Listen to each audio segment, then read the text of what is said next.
Break के बाद स्वागत है आपका। अब बात टीम इंडिया की हेकड़ी की। इस दौरे से पहले टीम इंडिया के धुरंधर बड़े ही जोरदार ढंग से कहते थे कि आने दो पाकिस्तानियों को, देख लेंगे। लेकिन बारी जब असली जंग की आई तो वर्ल्ड चैंपियनियों की निकल गई हेकड़ी। देखिए कैसे दौरे से पहले माही एंड कंपनी दे रहे थे चुनौतियां। ये है वर्ल्ड चैंपियन, डींग हाँकने के चैंपियन। माही एंड कंपनी ने खूब हाँकी थी डींग। सभी ने कहा था आने दो।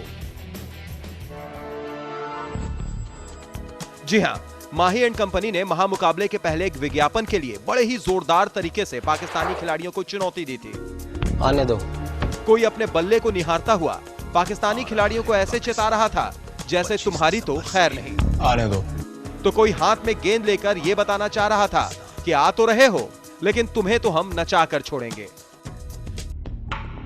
जब पाकिस्तान सामने होता है तो करोड़ों आंखें टकटकी लगाए एक ही चीज कहती हैं, इनसे मत हारना।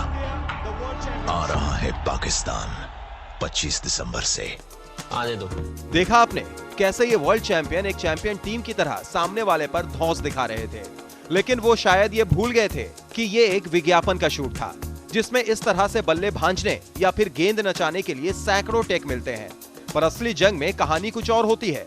वहां रिटेक नाम की कोई चीज नहीं होती। एक बार आपका बल्ला गलत चला तो गेंद स्टंप्स को गिरा देती है और आप पवेलियन चल देते हैं। ठीक वैसे ही जैसे टीम इंडिया के धुरंधर पिच पर आउट होकर पवेलियन लौटते गए और देश की नाक कटाते गए। जिन खिलाड़ियों को ये धुरंधर देख लेने की चुनौती दे रहे थे, उन्होंने ये साबित कर दिया कि मैदान के बाहर भले ही आप डींग हाँक कर या फिर बड़े बड़े नामों से किसी को डराने की कोशिश कर लें, लेकिन मुकाबले में हार या जीत सिर्फ प्रदर्शन के आधार पर ही मिलती है, जिसमें पाकिस्तानी टीम ने अपनी काबिलियत तो साबित कर ही दी, साथ ही निकाल दी वर्ल्ड चैंपियनों की हेकड़ी। आने दो। Oh, wow, wow, wow, wow. Junaid Khan, absolutely fantastic. से आने दो। Oh, ball in, lovely delivery from Irfan. आने दो। Syed Hussain, sports desk, Aryan news. तो देखा आपने कैसे निकल गई वर्ल्ड चैंपियनों की हेकड़ी। बात सिर्फ एक सीरीज में मिली हार की नहीं है। अगर पिछले 1.5 साल या फिर यूं कहें कि वर्ल्ड कप के बाद टीम इंडिया का ग्राफ लगातार नीचे गिर रहा है, बात चाहे टेस्ट की हो, वनडे की हो या T20 की, तीनों ही फॉर्मेट में धोनी के धुरंधर फिसड्डे दिख रहे हैं। आपको हम एक साथ 6 तस्वीरें दिखा रहे हैं। पहली तस्वीर इंग्लैंड और ऑस्ट्रेलिया दौरे की है। दोनों ही जगह टीम इंडिया को टेस्ट में 0-4 से व्हाइट वॉश झेलना पड़ा। दूसरी तस्वीर सीबी सीरीज की है, जहां भारत ट्राई सीरीज के फाइनल तक नहीं पहुंच पाया। तीसरी तस्वीर एशिया कप की, जहां बांग्लादेश के साथ हार तो मिली ही, भारत फाइनल में भी नहीं पहुंच सका। इसके बाद हुआ T20 का वर्ल्ड कप, जहां भी माही एंड कंपनी ने निराश किया और सेमीफाइनल से पहले ही बैरंग लौटाई। फिर 28 सालों बाद अंग्रेजों ने घर में घुसकर टेस्ट सीरीज में शिकस्त दी। और अब यानी छठी तस्वीर जो आप देख रहे हैं, वो कोलकाता में हारते ही टीम इंडिया ने पाकिस्तान के हाथों सीरीज भी गंवा दी। इन सब तस्वीरों को देखने के बाद तो एक ही सवाल खड़ा होता है कि ऐसा कब तक चलेगा।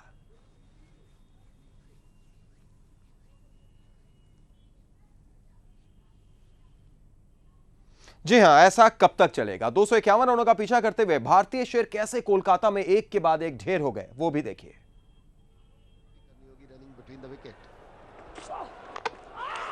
बॉल बिल्कुल बिल्कुल इनर एज लगा और क्लीन बोल्ड, एक सफलता मिली पाकिस्तान टीम को। आता और मेहनत का फल मिला जुनैद खान को इनसाइड एज ऑफ स्टंप पे, और पाकिस्तान को बड़ा जरूरी गौतम अनफॉर्चुनेटली जाना पड़ेगा 11 पे 42 पे कर रहे हैं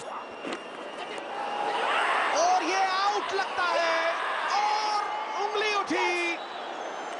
विराट कोहली क्रॉस सीम पकड़ के गेंद शीन के साथ गेंद स्किड हुआ।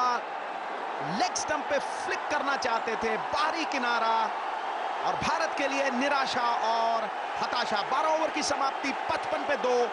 विराट कोहली वापस pavilion. One bounce to the fielder at mid off. That's close. No, finger has gone up straight away. It's a fine delivery from Umar. This came with a bang, Umar goal. Oh, that was bang in front of the stumps. What a delivery from Umar Gul, close to the stump, in swinging delivery, hitting bang in front of the stumps, and he's got the important breakthrough for Pakistan. Sehwag has to go for 31. 76 from 74. Oh, it's nothing. He's taken the toe of the bat. He's got to go. The bouncers were. And then followed by the bouncer. And look at the height, look at the length. Edged straight to Kamran Akmal. And look at the excitement. And Umar Gul, he knows the importance of this wicket. Yuvraj Singh, the man in form. He has to go for 9. India struggling now. 70 for 4. Option के बाद बहुत बड़ी appeal, stumping की, umpire गए third umpire के बाद। अब देखना ये है कि क्रीज के अंदर है कि बाहर है। मुझे पीछे से किसी की आवाज आई है not out, I don't know why, मगर अभी रिप्ले में देखते हैं। थर्ड अंपायर के पास गया ये डिसीजन। बच गए ना, शायद आउट हो सकते हैं। ये देख हवा में आउट, यहां से कोई दो राय नहीं है। All gone. Easily done by Kamran Akmal. This was very much on the cards. Ashwin was going nowhere with his batting, with his play. India needing a dominating knock from either Dhoni or Ashwin. It's Ashwin who's perished to the pressure. That's in the air, taken this time. Looking to break the shackles. Jadeja just not getting the elevation. And another one goes down. So Pakistan just tightening the screws, getting the wicket they wanted in power play. For 13, 131 for 7 now. Now he's put the finger up.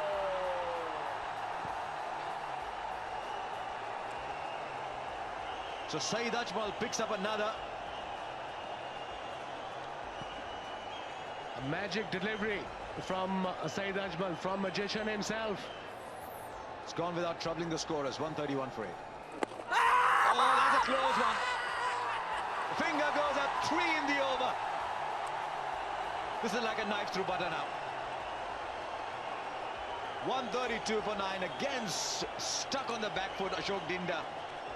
Dhoni will watch the carnage from the other end. There's a haze around the Eden Gardens, but none stronger than that which has enveloped the Indian. And he knocks him over. What a beauty.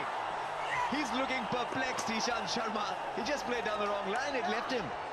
And now Dev Watmore can get up. And now he won't have to sit down. This has been a comprehensive performance from Pakistan. They take the series 2-0. Sorry, says Ishant Sharma to Dhoni. But that was a peach. Just too good for the team. जी हाँ, तो इन तस्वीरों को देखने के बाद team India के fans यही सोच रहे हैं कि आखिर ऐसा कब तक चलेगा। इस बुलेटिन में फिलहाल इतना ही। दीजिए इजाजत, नमस्कार।